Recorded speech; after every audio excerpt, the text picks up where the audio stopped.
Welcome back to Nick Lenz's Comic Corner Classic, Less Known Classics. This is episode number 2210 and Doubleshot number 2104. Now, with this one, I am discussing a Green Lantern trade and an epic collection from Thor. This Green Lantern trade, mostly put, is, well, technically the complete collection of the Green Lantern Sinestro Corps crossover. Yes, I did review the first half of this crossover in the last episode.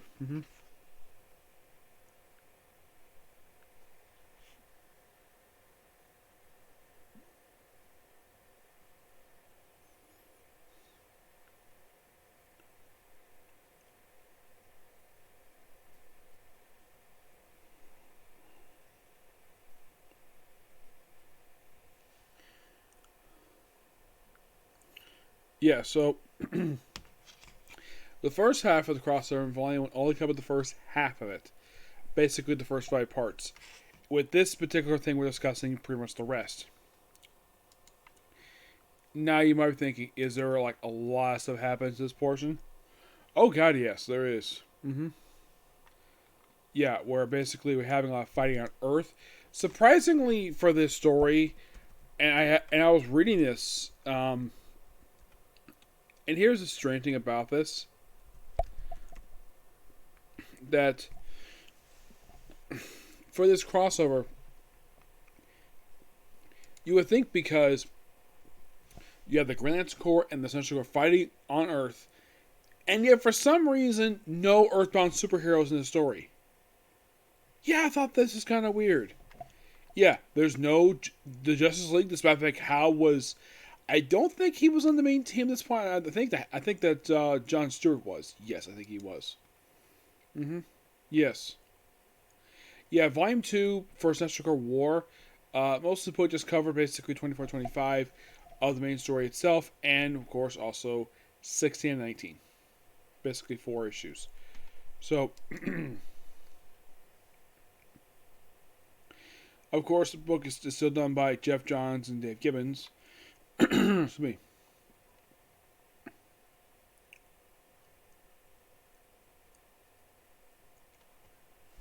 Yeah, so they end up fighting them, and of course, the Green Lantern Corps win. And of course, Hal has this thing where it's like, Sinestro, I've always wanted to say this to you. You're under arrest. Yeah, it takes him to custody, and of course, also, this you might find interesting about this, that, let's see, where is it here? Here we go. Yeah, where, despite the fact Sinestro himself was defeated, the Corps itself, the Sinestro Corps, now, they also have a thing in the crossover where they do, and by the way, Chiron is freed from the actual thing, and also, during the course of the crossover, supposedly Cyborg Superman dies, but then he comes back thanks to, well, stuff related to the Sinestro Corps itself. Is the Sinestro Corps disbanded with the conclusion of this crossover? No, it just that their leader was captured. The Antimatter himself, and they do mention the story, this found quite interesting. The fact that not only he was not exactly fully brought back per se, he's partially been resurrected. Yes, that's kind of what Sinestro did. Now, as for how the heck this was accomplished in the story, it's never really explained how that came back, despite the fact he was killed in the original crossover, Crisis of Heroes, by the Earth 2 Suitman. But if you're curious about the Jeff Johns run for Green Lantern, I do highly recommend checking out this crossover. It is that good. Plus, of course, we see the debut of a few new corps here. We see the debut of the Red Lantern Corps, the Blue Lantern Corps, which, of course, Ganthan decided to leave the Guardians universe, that group, to form their own group, the Blue Lantern Corps. And I believe one of the first recruits is St. Walker, if I'm not mistaken. Yes. And, of course, they established the other corps. Because, here's the thing. Prior to the story, the only corps for years was the Green Lantern Corps. And with the establishment of the Sinestro Corps, we basically have that. And plus, we have a tease for a future story arc. That story arc is Blackest Night. Yes.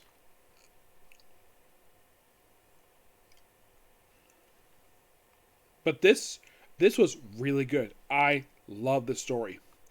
I give Green Lantern Corps, the Green Lantern, the Sinestro Corps War a 10 out of 10. Now I do have a trade that collects the one shots as Tales of the Green Lantern Corps. Now the reason why I decided to include this for next because in my next Comic Corps I'm discussing the very next trade that comes right after this crossover wraps up, which is pure awesomeness. Yes. Now if you're curious though, after, let's say, Secret Origin, for example, which of course is basically how many more trades that they go for that collect this particular volume for Green Lantern. Let's see, 1, 2, 3, 4, 5. Yeah, there is roughly about 5 more trades left. Yes, there is roughly 5 more trades left to go for this entire, let's just say, the entirety of this entire. Let me. Okay, this is the basically a 4 more left to go before I finish up reviewing Volume 4 for Green Lantern. Because Volume 5 already done. Yep, that's been done for quite a while. And the other books like House of Green Lantern Corps done. I own all the trades for it. Same thing for Green Lanterns. There is of course the Volume 6, which I found to be a pretty decent volume. It's sad it only lasts 12 issues and an annual. Though recently they brought the book back. Now, you might be curious though. Unlike, let's say, Volume 5, which had basically had change of writers during the course of that particular volume, did Volume 4, do we have any change of writers? Did this book change writers? No. This book maintained the same writer for the entire run. Yep. And the Sinestro Corps proved the fact Geoff Johns can do a really good crossover. And in fact, I followed up with this a year later with Blackest Night, which I have reviewed. It's an excellent crossover. Alright, next up we have is. Excuse me. We have Thor Epic Collection, Volume 2, When Titans Clash. This collects Journey into Mystery, number, I think it's like 110 to 125, the only annual this book had, and Thor, 126, 130, and Not Bad Edict. The annual itself basically would set the stage for several issues in the main Thor, in the Thor issues, of Thor versus Hercules. Starts a long-standing rivalry with at one point, Hercules claims a victory over Thor in the course of issues. Excuse me. Yeah, Journey to Mystery, and number 1 is the debut of basically the Greek gods in the Marvel Universe, because here's kind of the strange thing about the Greek gods in the Marvel Universe compared to how they are depicted in the DC Universe. Where in DC Universe, they're very prevalent, mainly because one of the characters has a high connection to them. Though in some later years, they retcon it where basically Wonder Woman is Zeus's daughter. This bad fact is actually Cassandra Sandmark. Excuse me. The Greek gods in Marvel Universe, with the exception of Hercules himself and Ares, a lot of them really don't do a lot of anything at all. I mean, heck, Hades himself is basically one of the mostly, but there are only 2 Greek gods heavily active in the Marvel Universe. One is Ares, the god of war. The other is Hades, who at first was called Pluto. Now, in these issues, we have debut of several things still associated with Thor this very day. We see the debut of Hela in here. You're probably thinking, what issue does she make her debut in?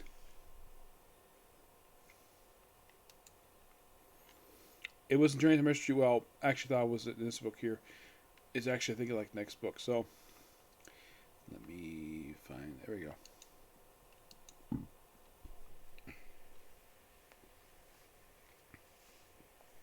112, I've discussed one already, thanks to, I think it was Incredible Hulk Epic Collection, Volume 1, they collect this one.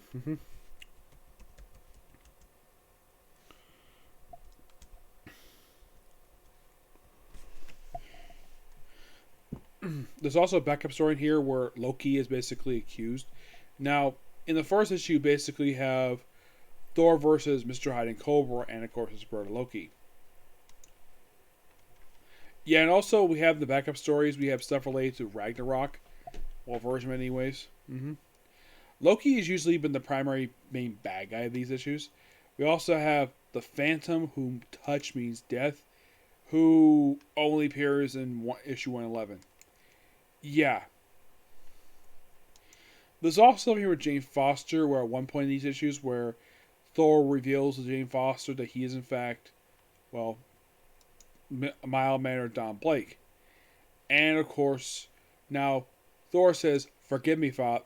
Don Blake, before he turns to Thor, he says, "Forgive me, Father." And of course, Odin, from his perspective, says, "Thou, my son, has thou betrayed me." Yes, the one thing Stanley liked to do with this particular set of issues, he liked having it where all the Norse gods speak in Old English. And he figured, though, why not? Nowadays, they speak normal English. So, and also in 113, we see Return of the Grey Gargoyle. Yep, the Grey Gargoyle.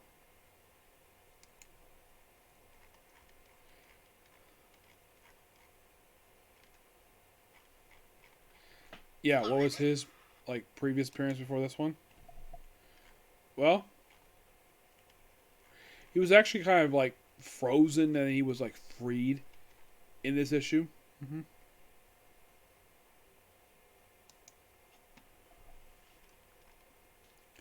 Yeah, this actually was his first appearance since 107, and after this, he basically he never fought Thor again until 257. Yes, for some reason they decided to have him do this for some strange reason. I do not know why. With with 114, we have debut of classic Thor villain, the Crusher Krill, the Absorbing Man. Which, how he gets his powers is that Loki gives him a potion when he's in prison. He drinks it and becomes the Absorbing Man to fight Thor. And he becomes a recurring villain for the next several issues. Now you might be thinking, is he in a lot of the Dragon Mystery stuff?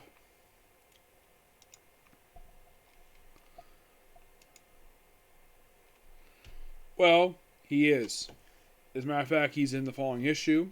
He's also from 120 to 123, and that's it for the book for a bit. He comes back years later. Yeah, it seems as though after the second annual for Thor, he appears for one issue of Daredevil, an issue of Hulk, and then he does returning in Thor 206. Yeah, it's his appearances at first were sporadic. Nowadays, it's a little bit more. Mm-hmm.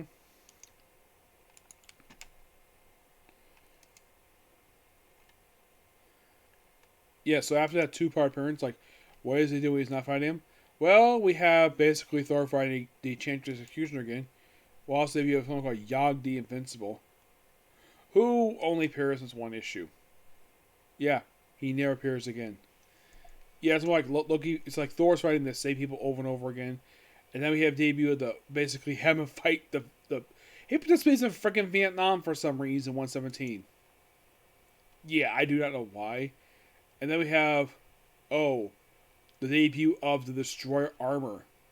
Yes, 118 is the debut of this damn thing. Now, I thought initially that Stanley Tucker didn't create this thing, to create this particular device, because in the Thor movie. Because if you look at the Thor movie itself, almost a lot of the characters from the comics in the movie are in fact Stanley Tucker creations, except for I think maybe the Warriors 3 maybe.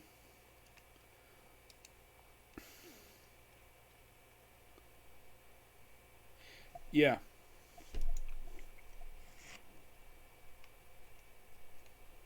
Though I should point out they had previously an appearance here of character named Carnila, who, get this, is married to Hela currently. Yep, she married Hela. Why? Just cause. Yeah, she appears for these two issues, for 117 119, and she appeared again to 148. Yeah, I don't know why.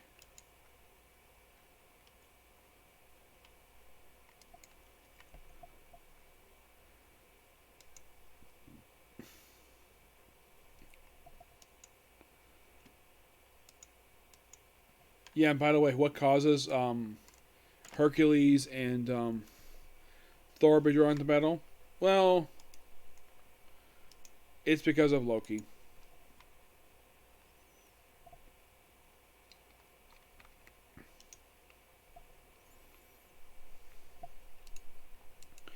Yeah, that's mainly the reason for it.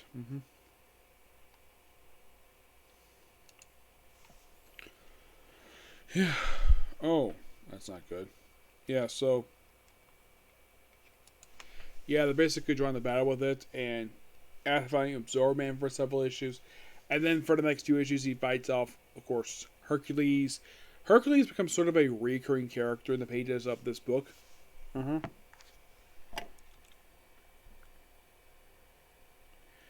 Yeah, and if you're curious, when does the annual come in? The annual itself comes in right after issue 120.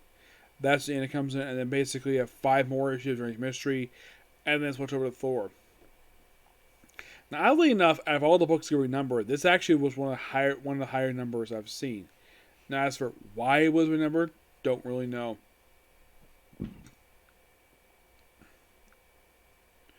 Maybe just to give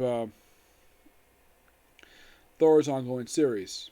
And like I mentioned before, he's one of 4 characters to do this, where they took an established series number and made their own numbering. He did it, so did Hulk, Captain America, and Doctor Strange. And here's the thing, all 4 of them still have ongoing series every day. Though here's the strange thing, though. For Steve Rogers, meanwhile, though, his current book isn't compound numbering, but Sam Wilson's does. Yeah, that's kind of weird. Yep. Now you think about reading these issues, like, these issues are so weird, and the fact he's doing a lot of repeats, like fighting like the same character over and over again. Kind of, yes.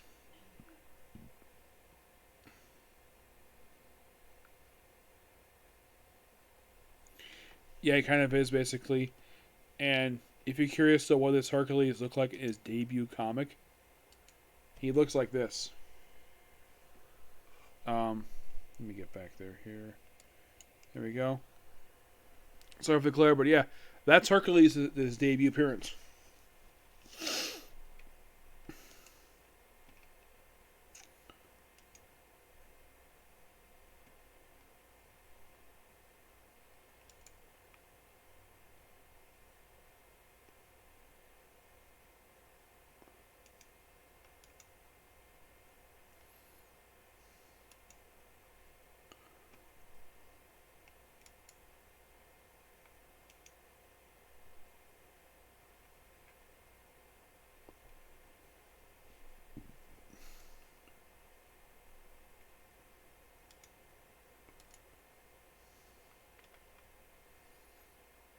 Yeah. So, yeah, basically, at the fighting Hercules, basically.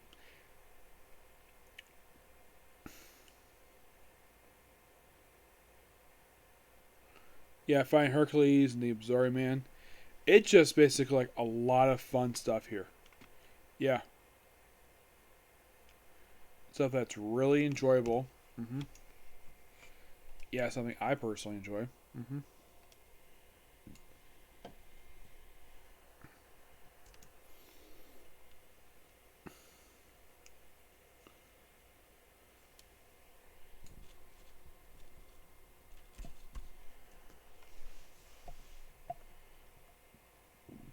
Yeah, apparently the story itself was basically the end came right after issue 123, but it was put between, well, 120, 121.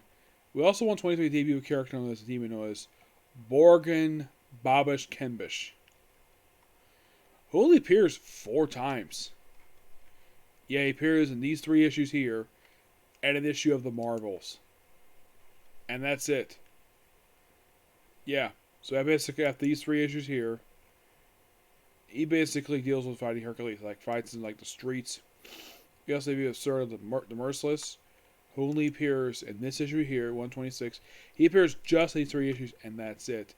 We also see the debut of Pluto. Yes, in 127. Yep. And Hippolyta. Yes.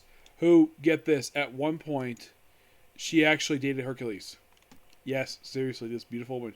Now you are thinking, Hippolyta? Now you're probably thinking, wait, isn't she the mother of Wonder Woman in DC Comics? Yes, but this is a complete different character.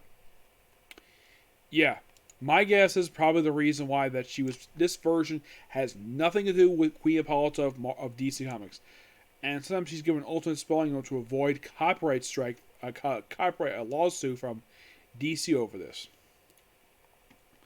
And then we have debut of Tatina Nio in issue 129. Yeah, she's a cosmic character. Who's no longer around?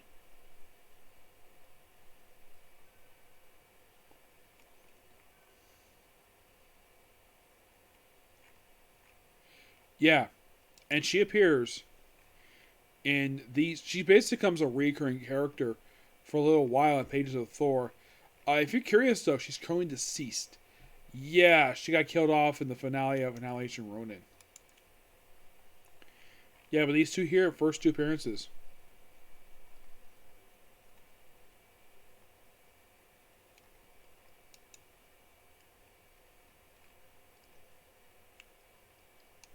But yeah, definitely looking forward to discussing more of this stuff. Mm-hmm.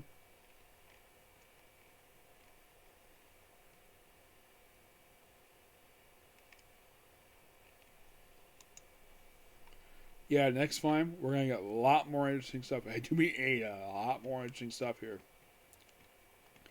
Yeah, it's almost like Trina and I was put here just to help set up the events of basically the very well we'll talk about in a future epic collection, which is going to be awesome to discuss that one.